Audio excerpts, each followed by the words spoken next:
I've been stuck in a parking structure for 3 days. Please help me. Hi there. If you're reading this, I could really use your help. As you've probably gathered from the header, I'm stuck in a parking structure, much like the ones you find at a mall or a college.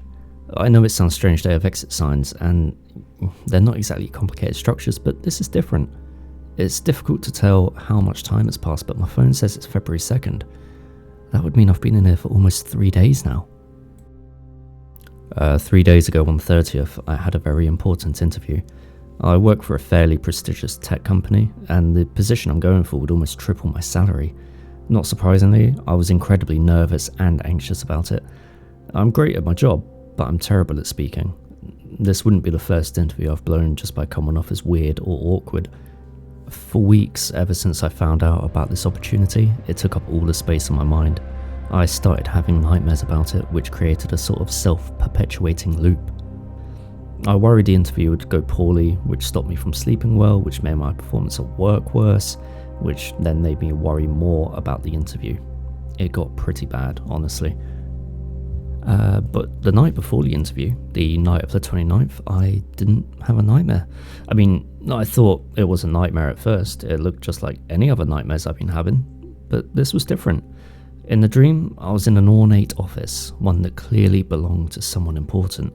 I was sitting in a comfortable chair in front of an intimidating desk made of dark, polished wood.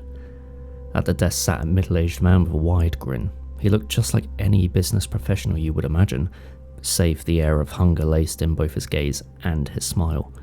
I could see out the window of the room, but there was nothing outside. Not as in there was nothing interesting or it was mundane. I mean, outside of the room was nothing. Just darkness. You see, I had similar dreams before. Normally at this point, the man, who I knew to be someone important in my dream, would tell me I'm fired or I didn't get the job, something along those lines. But for a long time, he just looked at me. I felt words form in my throat, nervous, rambling explanations of why he should hire me, but he cut me off before they left my mouth. "Do you want to succeed?" His voice was odd. It shifted pitches and tones seemingly at random. It sounded like every word he spoke was an impression of a different person. His mouth was strange too. It moved far more than it should have. When it opened to speak, his jaw moved too far. Lips were too animated. Still, I couldn't handle the anxiety I'd been experiencing anymore, so I told him the truth. Yes. His grin grew wider and his pupils narrowed into thin slits. He spoke again. "Are you willing to be tested?" I had no idea what he meant, but like I said, I'm great at my job. I knew I could handle whatever test he had for me, so I said, "Yes, I am." Without another word, he extended a hand out to me, which I then shook, my arm moving without me willing it to. As soon as I did, I woke up in my bed at 6 a.m.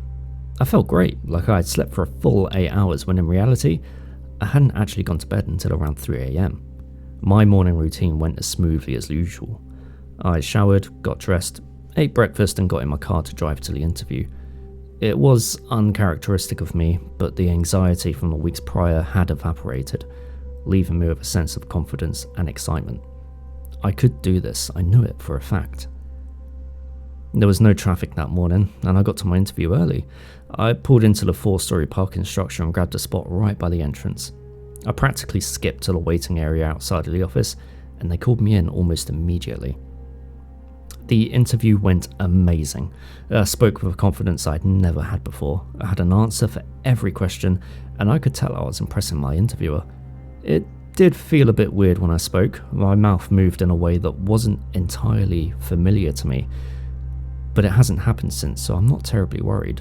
At least not about that. I'm happy to say I got the job on the spot. I'm actually meant to start tomorrow on the 3rd. So if anyone has any ideas on how to help me with the problem I'm about to describe, please let me know quickly. As soon as I shook my new boss's hand, a chill ran through me. My confidence left me and I could feel my knees buckling like they usually do in high pressure situations. But I didn't let that bother me. If anything, it gave me a feeling of triumph, like I was gloating. I had cheated my nerves, and now it was too late for them to ruin this for me. I was ready to go home and relax for the first time in weeks. I got into my car with a smile on my face and backed out of my parking spot, not yet noticing how dark it had actually gotten outside. I had parked on the 4th floor. The building connects directly to the parking structure, and this was the nearest spot to where my interview had been. Honestly, it was a small miracle that the spot hadn't been taken earlier. I started my drive, following the exit signs that pointed me left and then down, then left and down again. This kept on for 20 minutes. I stopped the car for a bit to gather myself. My line of thinking was that I had been numb to my nerves earlier and they were catching up to me now. I figured I would park again and wait for someone to leave the building so I could either ask for directions or just follow them out. But no one came. An hour went by, then 2, then 3. At this point, I had had enough, so I got out of my car. Rows and rows of cars lay ahead of me. Behind me were both the ways up and down. The air felt incredibly humid and heavy, almost foggy. There was a sign on the wall labelled floor -12. I stared at it for a while, not sure if this was a joke or if someone had made a mistake. I figured I'd been driving down for a while, so I'd walk back up a floor or two just to see if maybe I could find someone. And as I did, I could hear scraping coming from somewhere above me. The noise echoed down the concrete halls. I called out nervously, "Hello?" The word bounced off the walls and floors as it ascended the parking complex. The scraping stopped, and the world went dead silent for a singular moment that lasted an eternity. Then, the air was filled with the most bone-chilling scream I had ever heard. Footsteps rang out loudly from above.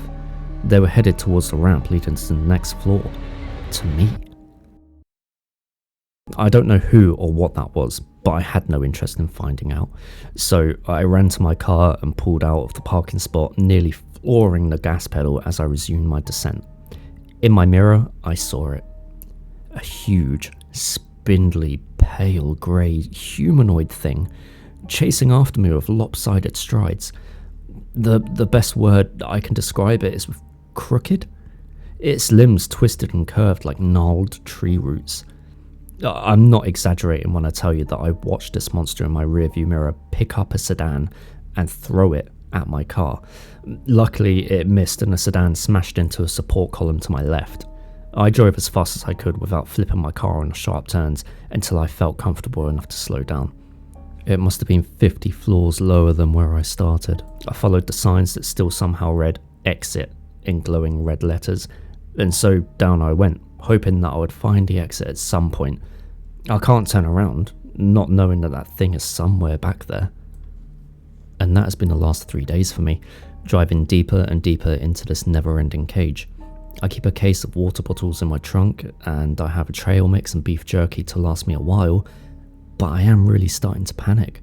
I have a charger for my phone that I'm using to type this out, but what happens when I run out of gas? I won't be able to charge my phone, and worse, I'll be stuck outside and moving much slower. I shudder at the idea of that thing catching up to me. Now, some of you may be asking, why not just get out of the car and go over the side of the parking structure? I already tried that.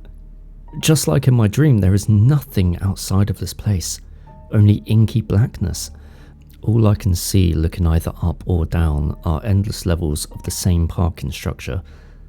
I also want to note that until floor -302, the parking spots have all been chock full of other cars.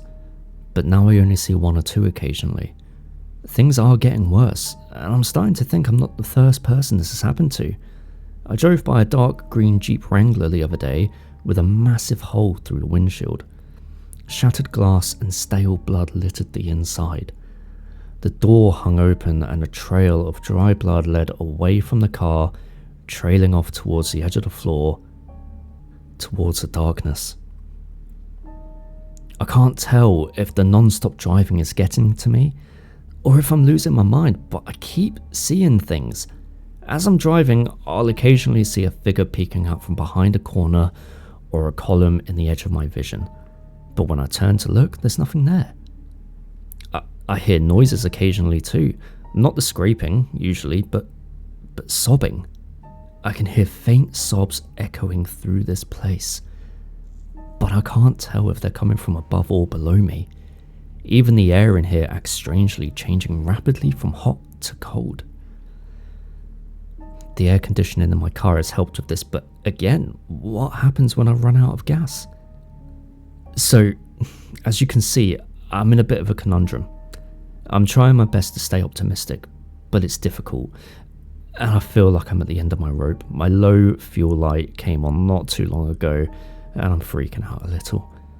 So please, if you're reading or hearing this, please, can you help?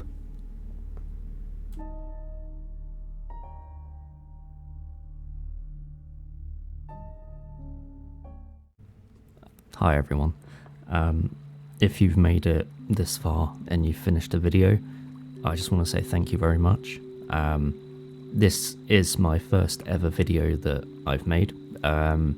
This was also the first story that I ever narrated as well. And so, I'd really appreciate it if you guys would be able to comment down below. Just let me know sort of like what you like, what you didn't like. Any sort of like constructive criticism or any constructive feedback would be massively appreciated.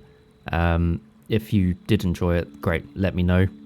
I think at the end of the day, this is something that I enjoy doing. It's something that I never thought that I would ever enjoy doing.